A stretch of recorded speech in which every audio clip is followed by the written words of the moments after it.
Good morning students. मैंने last video के अंदर आपको अवतल दर्पण द्वारा वस्तु के प्रतिबिंब को मैंने समझाया था कि वस्तु अगर वक्रता केंद्र या वक्रता केंद्र और अनंत के बीच में रखी होती है तो प्रतिबिंब कहाँ बनते हैं। तो मैंने प्रतिबिंब आपको किरण आरेख द्वारा आपको समझाया था।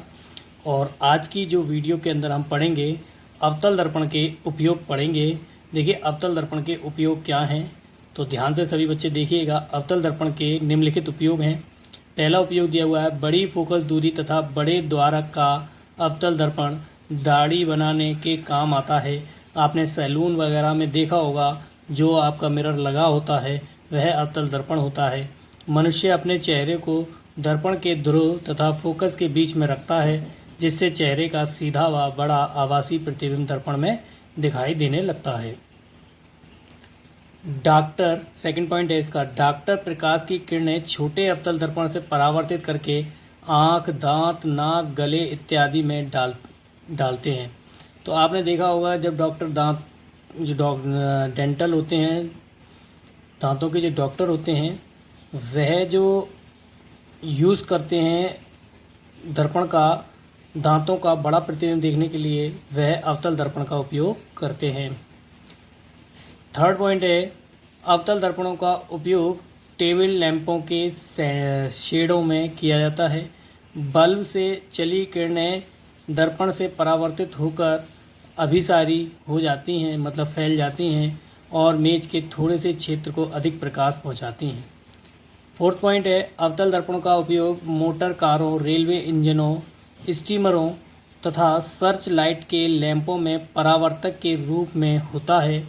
लैंप दर्पण के मुख्य फोकस पर होता है, अतः परावर्तन के पश्चात प्रकाश एक समांतर किरणपुंज के रूप में आगे बढ़ता है।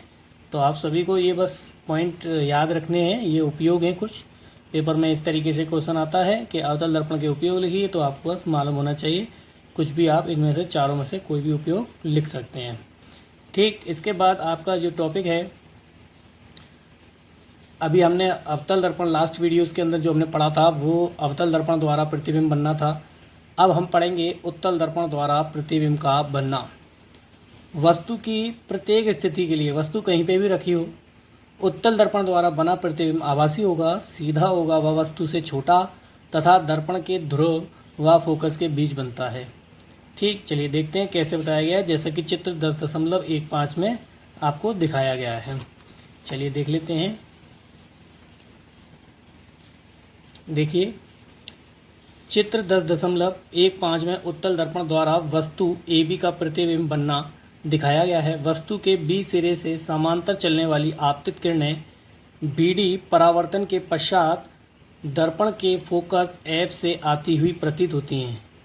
देखिए यहाँ पर बताया गया है उत्तल दर्पण द्वारा वस्तु AB, ये वस्तु आपको AB दिखाई दे रही है, का प्रतिबिंब बनना दिखाया गया है वस्तु के B सिरे से। अब वस्तु के B सिरे से समांतर चलने वाली आपतित किरणें, देखिए समांतर चलेंगी, ये मुख्य अक्ष के समांतर है, आपतित किरणें है।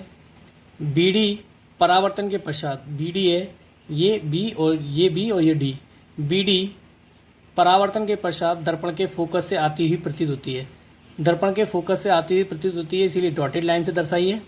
वैसे तो ये परावर्तन के पश्चात इधर लौट जाती है, लेकिन आती हुई यहाँ पर फोकस पे प्रतीत होती है। दूसरी किरण BG वक्रता केंद्र के सीध में दर्पण पर आपतित होती है। जो BG है वो वक्रता केंद्र पर आपतित हुई, बताया था मैंने कि जब कोई प्रकाश किरण वक्रता केंद्र से आती है तो वक्रता केंद्र पे ही लौट जाती है, मतलब उसी दिशा में वापस लौट आती है। ये दोनों परावर्तित किरणें B' से आती हुई प्रतीत होती हैं। किसे? B' से आपको आती हुई प्रतीत हो रही हैं।